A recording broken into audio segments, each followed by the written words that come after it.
Julio César Grassi perteneció a la Orden de los Salesianos hasta 1991, cuando se convirtió en sacerdote de la diócesis de Morón en Argentina. En 1993 creó la Fundación Felices los Niños con el fin de contener a niños y niñas de la calle.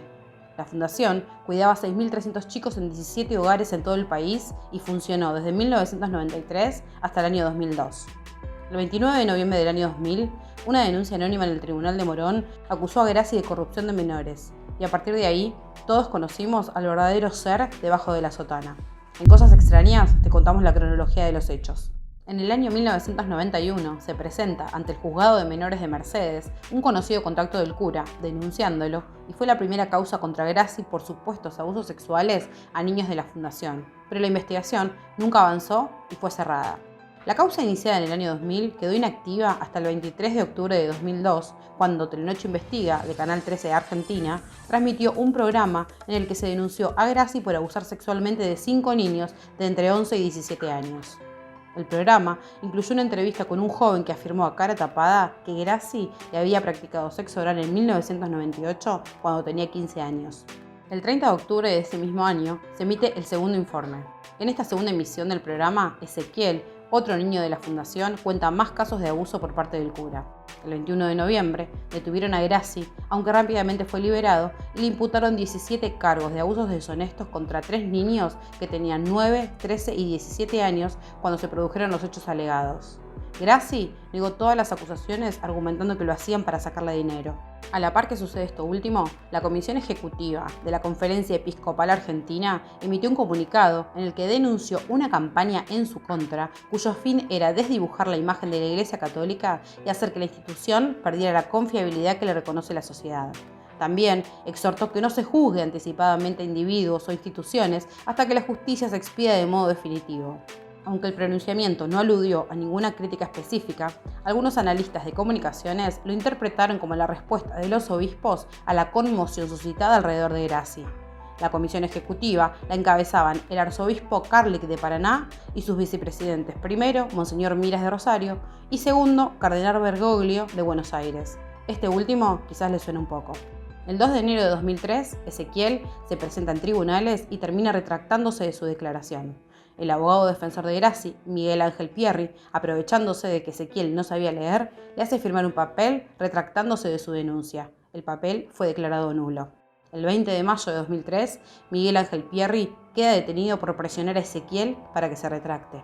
El 5 de agosto de ese mismo año, el psiquiatra Enrique Stola, que atiende a Gabriel, otro de los jóvenes que acusó al cura, denuncia que entraron a su casa para intimidarlo, robaron su computadora y le hicieron pintadas en su casa. El 18 de octubre eleva la causa a juicio oral. El 23 de agosto de 2005, casi 2 años después, Grassi se somete a una pericia psicológica por primera vez y, según los querellantes, los resultados revelan indicadores similares del perfil psicológico de un delincuente sexual. El 10 de junio de 2006, otro joven llamado Luis también denuncia haber sido víctima de un ataque sexual por parte de Grassi. Este adolescente tenía 17 años cuando denuncia ante la justicia de Morón haber sido víctima de situaciones de abuso durante su internación en la fundación entre 1998 y 2003. Pero, como los hechos habrían ocurrido en el Calafate, la defensa de Grassi logra que no sean incorporados al mismo expediente, alegando que corresponden a otra jurisdicción. Luis es testigo también en la causa, en la que ratifica haber sido abusado en 10 ocasiones por Grassi y da datos sobre hechos similares que tuvieron como víctimas a otros 4 niños. El 1 de julio de 2008, el juez Carlos Navarte de Santa Cruz procesa a Grassi por abuso sexual. El 20 de agosto del mismo año comienza el juicio oral contra Grassi, uno de los más largos de la Argentina. Duró 9 meses con el testimonio de 130 testigos. La Fiscalía pidió 30 años y la querella 37 años de cárcel para el sacerdote. El denunciante, conocido con el alias de Gabriel, fue brutalmente golpeado y amenazado para no declarar en contra del cura. También, el denunciante, conocido como Ezequiel, sufrió apremios ilegales por parte de desconocidos que le decían que le conviene retirar la denuncia. También son injuriados y difamados por el padre Grassi y sus abogados en distintos programas de televisión, a pesar de que la justicia les había prohibido expresamente hacer referencia a los denunciantes por ser menores de edad fuera del tribunal durante el juicio. Los denunciantes fueron acusados de mentirosos, fabuladores y de buscar resarcimiento económico. Algunos empleados y ex empleados de la fundación aseguraron a los medios y a la justicia que desde hacía años sospechaban que el cura abusaba sexualmente de varios de los niños y niñas que estaban a su cargo. Los adolescentes, querellantes, terminaron formando parte del programa de protección a testigos debido a las amenazas contra su integridad y los ataques sufridos. Durante el juicio oral se comprueba que el padre Grassi llevaba a los niños a su dormitorio por las noches. El 9 de junio de 2009, el Tribunal Oral en lo Criminal 1 de Morón declara culpable a Grassi por 2 hechos de abuso sexual y corrupción de menores agravados en el caso de Gabriel y lo exonera de otros 15 cargos de abuso de Luis y Ezequiel.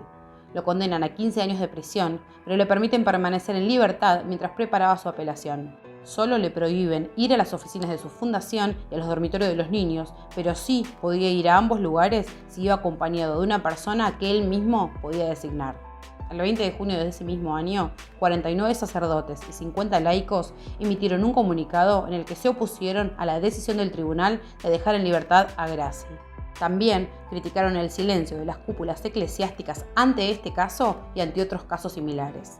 El 14 de septiembre de 2010, la Cámara de Casación Penal bonaerense rechaza el primer recurso de apelación presentado por Grassi y confirmó la condena de 15 años de prisión. Aunque, pocos días después, el Tribunal Criminal de Morón resolvió que Grassi continuara en libertad hasta que su condena estuviese firme. Lo único que le prohibieron fue entrar en las oficinas de la Fundación Feliz de los Niños. Los intentos posteriores del fiscal y de los abogados de las víctimas de encarcelarlo mientras se resolvía la apelación fueron rechazados 2 veces. El 9 de marzo de 2012, Luis A. Chorn, obispo de Morón, le escribió al tribunal pidiéndole específicamente que a Grassi le dieran permiso de vivir en la ciudad de Hurlingham, en una casa con piscina y un parque amplio, ubicada en la misma cuadra que la sede de la Fundación Feliz de los Niños, donde había abusado sexualmente de Gabriel.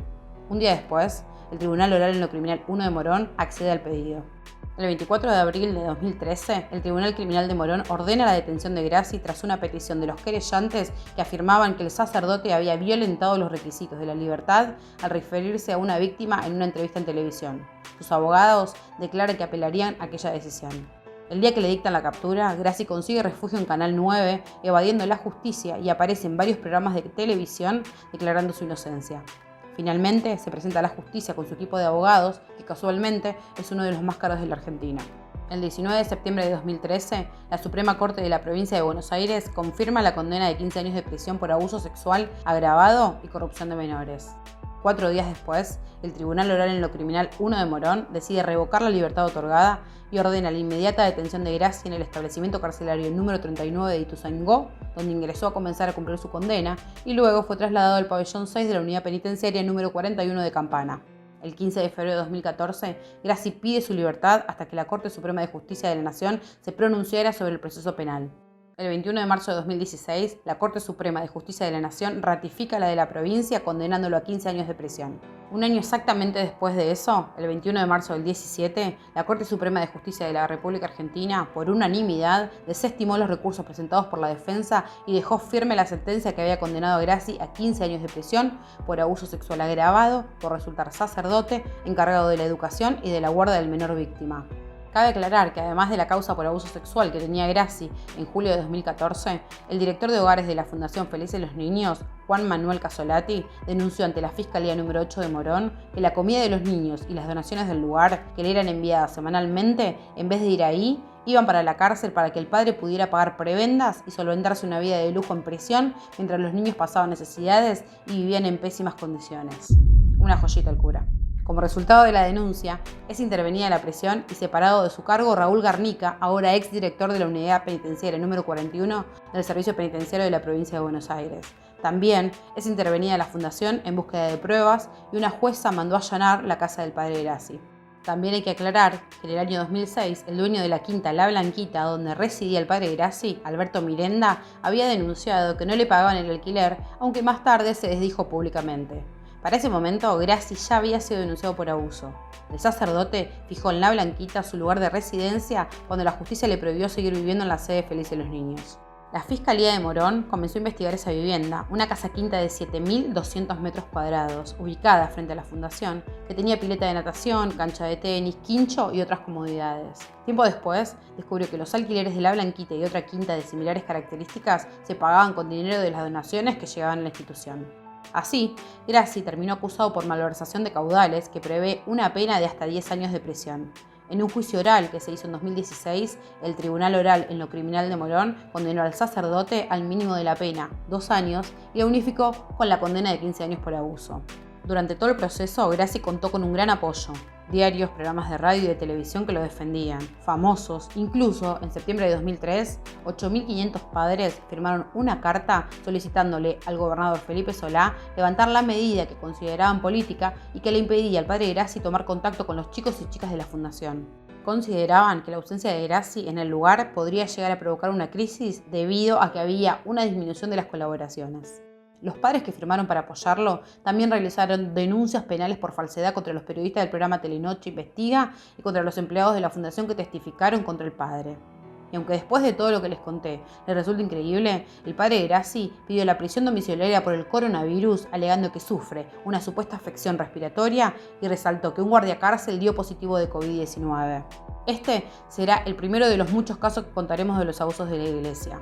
Habiendo escuchado todo lo que les conté, ¿pueden creer que Grassi siguió dando misas y concurriendo a la iglesia como sacerdote hasta el momento de su detención con todas las denuncias en su haber y hoy, en el año 2021, sigue sin ser excomulgado de la iglesia?